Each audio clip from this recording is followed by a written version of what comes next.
Yo guys, what's up? Welcome back to the channel. Quick update video here on my dual motor, dual ESC setup in my Axial Ryft crawler build. Just wanted to give you guys an update. If you saw the last video, you'll know that I had a lot of issues with getting the motors to synchronize and basically turn at the same speed, start up at the same time and turn at the same RPM. Just very inconsistent. And I've recently figured out a much better way to set up the system in this RC6GS Radiolink controller. So if you guys are planning on doing a setup like this and you don't want to spend a lot of money on a controller, this will work. And it has some really cool features I'll show you guys in a minute. It seems to be way better than my previous setup with this exact radio and receiver. It's just a different way of programming it that really seemed to eliminate most of the discrepancy between the front and the rear motor. I think the remaining tiny bit of difference between my front and rear motor is due to the ESC and motor. And it has a lot to do with the way these ESCs work, where they have the sine function, which is basically just for a much smoother startup. And then at a certain RPM, they switch from that sine mode into a regular running mode. And getting them to match absolutely perfectly, I'm not sure if that's going to be possible with any controller. I think that's just the nature of these. I honestly think just a teeny bit of different resistance in either motor is going to be enough to throw it off. And one other thing I did notice, the new motor, so these are the exact same motor, and the new one that I just bought came with different, like way more flexible wire on the motor leads. So I'm wondering if maybe even that, honestly, like if it went to a more flexible wire, maybe there's a little more resistance in the old wire, which was a lot stiffer than the new wire. So it could be something that small that could throw this. I mean, this thing it is a very minute difference. Let me show you guys real quick here. Let me line it up. You see the little X on the Pro X tire here. I just painted yellow just to have a reference. And I'll show you guys the function first, and then I'm going to show you how I set it up in here. So you'll see what I end up having. It's nearly impossible to get these things to spin at an exact same rate. What I ended up doing was just changing my sub trim on the front so that I always ensure that the front, if one of them is going to spin a tiny bit faster, I want the front to spin a tiny bit faster at all times, just because that's going to end up being a tiny bit of front overdrive, which I'm fine with. You wouldn't really even notice like a 4 or 5% difference on the trail. You're not going to notice that much. And if anything, it's going to be a little bit of a benefit, right? So essentially, these are pretty damn close to the same speed. But see if you see a difference here. As I go up, when it comes out of sine mode, very sensitive.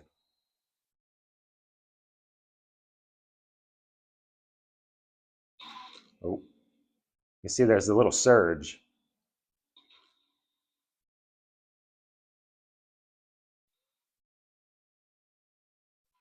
You see how that difference?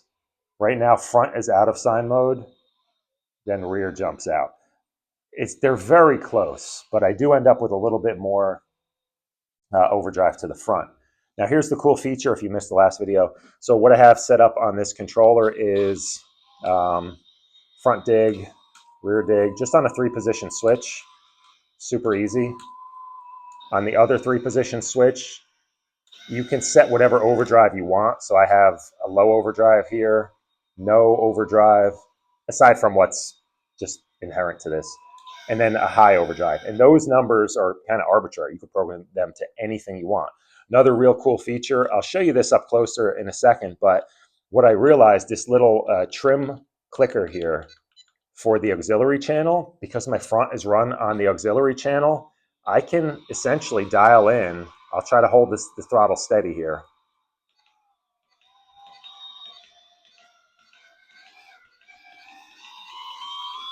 I could dial in a crazy amount of front overdrive. And you hear how you could also dial in rear overdrive just by using this little clicker.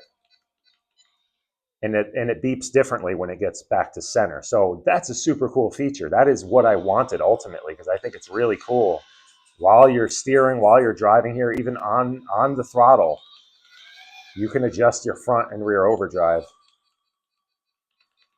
just with a clicker. Super cool. I really love that feature. And again, the dig is just amazing. So let me show you how I programmed this, because this is by far the best that this has worked. On a side note, stay tuned. Coming up right after this video, I'm going to have another one where I set up my FlySky Noble NB4. And spoiler alert, I do like it better. I think ergonomically, it just works a little bit better for me. It does have a couple extra features that I happen to really like, especially because I'm running rear steer on this. And I really like how it has this thumb dial here. So you can control rear steer a lot more easily than with the knob on the RC6, and it has a couple other features. So stay tuned if you want to see that, and I'll show you the setup on here. Everything seems to be working as well as it does in terms of throttle control, as well as it does with the RC6. But yeah, it just has a few extra features that happen to work a lot better for me. So I won't get too into it in this video, but stay tuned if you guys want to see that. But right now, I'm pretty happy with how this is set up. So it is working. Let me show you guys exactly my setup in here if you wanted to duplicate it. And yeah, and then we're gonna going forward. I'm gonna try doing dual hobby wing fusions in here just to see if it eliminates. I think having a censored motor setup is going to be the ultimate in control for this. That's going to really give you the most precise RPM front to rear, and I think it's just going to be that much more perfectly matched. And then you wouldn't have this issue of coming out of the sine running mode into regular running mode. Not that it's a huge deal, but I think you're just going to get that way more precise. I mean, there's really nothing I've ever used that is as precisely metered power-wise as Hobby Wing Fusion. I mean, especially with the FOC, they just turn at such a perfectly steady RPM that I haven't found anything that matches it, honestly. So I think having two of those in here, when you're talking about matching motors to each other, I think the more precise they are, the better of a match you're going to have. Okay, so what made the difference in this is I'm no longer using the throttle channel at all from my receiver. There's nothing plugged into channel 2. And that made all the difference in the world. And I want to give a shout out. I can't remember the guy's name, but I was researching dual motor setup on a FlySky Noble, and there was a comment in the comment section. This guy wrote, I have mine set up similar, but I don't use the throttle channel. I have both of my ESCs plugged into auxiliary channels, and they're triggered by the throttle. And I was like, oh my God, that just like blew my mind. I didn't even think of setting them up that way, because I think the issue I was having is that for some reason beyond my comprehension at this point, there's a difference either in the way the ESCs calibrate when one is plugged into the throttle channel and one's plugged into an auxiliary, or there's a difference in the output from the receiver between a throttle channel and an auxiliary. But basically what I had to do initially when I had one plugged into the throttle channel, I had to change my sub trim on the throttle by like 26 points. That's a lot. They were so far off, it wasn't even funny. 26 is a pretty high number, right? Now, when I go into sub trim, my channel 3, which is my front motor, front ESC, it's only 3 points off. I just had to bump it up 3 just to get it to go a slight bit faster consistently than the rear. So that is way closer than the previous setting. And how I did this, so I use channel 3, and these are kind of, you can set these to anything. Just pick any 2 auxiliary channels. I had 3 set up on my front, so I left it there. 6 was open, so I just used that for the rear. So to do your setup in here, you need to go to auxiliary channel. And here we have, I just set channel 3, which is my front drive, to throttle. And I set channel 6, which is my rear drive, also to throttle. So now both of those channels are driven and triggered by the throttle. So perfect. You don't have to do any kind of mixing. You're literally doing this from assigning. This radio lets you assign auxiliary channels to a switch, and think of the throttle as now like a switch like anything else on here. So again, nothing, my port number 2 on my receiver is totally open right now. So that takes care of that, and you're going to get drive to both of them that way. And apparently it's pretty damn equal. Then for the rest of my settings here,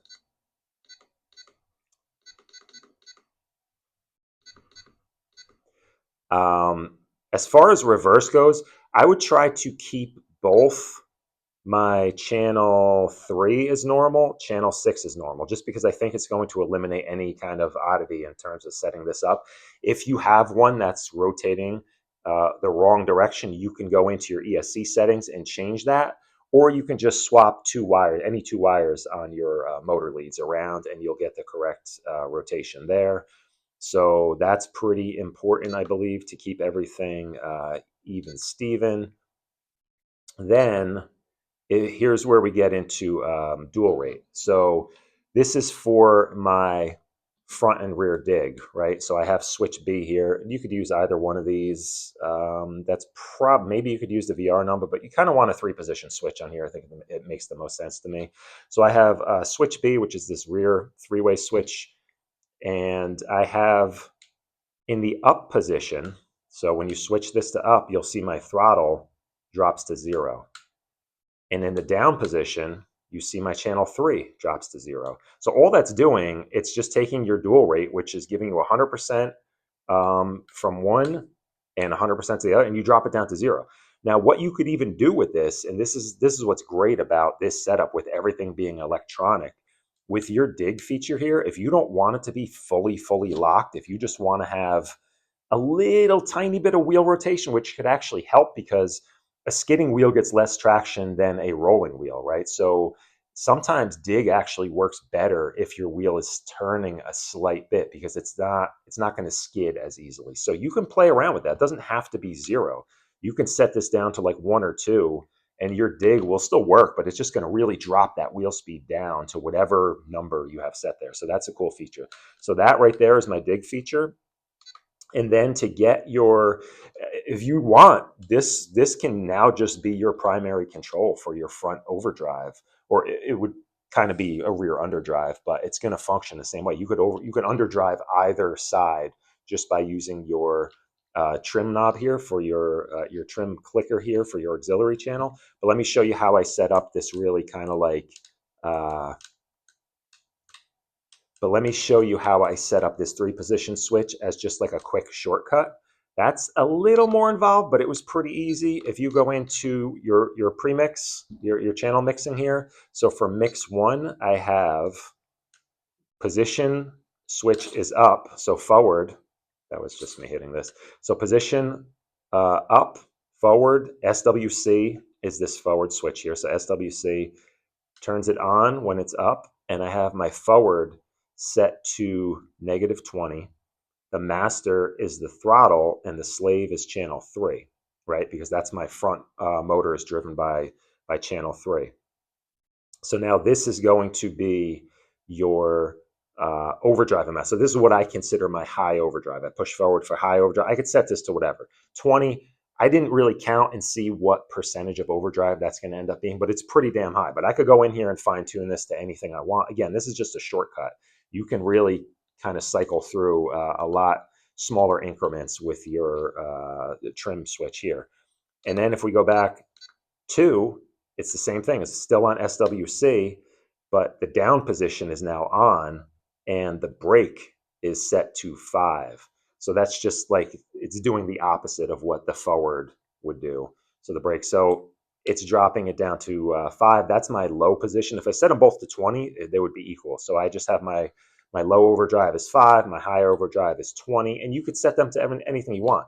But again, you can do a shortcut there too. So that stuff is kind of up to you how you guys want to set that up. But, you know, I got to say, it works. So let me just show you here what I was talking about. So front drive, right? Front dig, however you want to think about it. 4-wheel drive, rear dig, and then low overdrive, high overdrive. And now if I leave those in the middle and just go down, Here, let me get it to a steady speed. That's bumping up my, and you could hear that beep. The higher pitch means it's back to normal. So it's super cool. I really like it. I think it works out great. That's how I got it set up. So I'm happy with this. I'm not going to fool around with this anymore especially until I try some fusions on here. I think that's going to be next level of control. And that's going to be it. The other thing, like, I don't like about this, and I had the same issue with my Rhino ESC, which is like a AM32 based.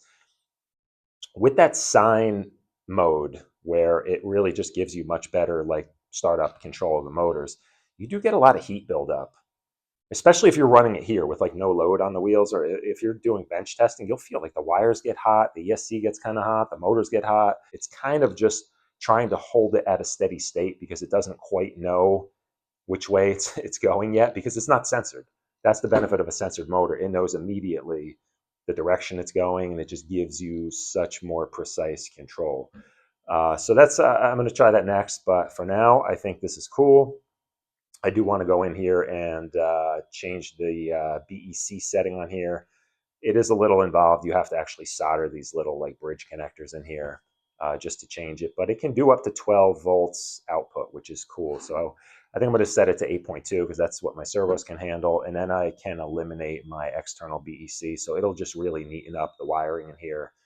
Yeah, and that's going to do it. I just wanted to show you guys how I figured out how to do this, and it was not, I wish I could take credit for it, but it was from multiple sources. I had initially found the first way I did this. I initially found a video where a guy showed how to do it, but it just seemed I was getting very inconsistent throttle. It would just change every time I went to use it. It would change. Now at least you could see front motor is accelerating into normal mode a little bit quicker, but it's not terrible. What's interesting, let me see if I can show you.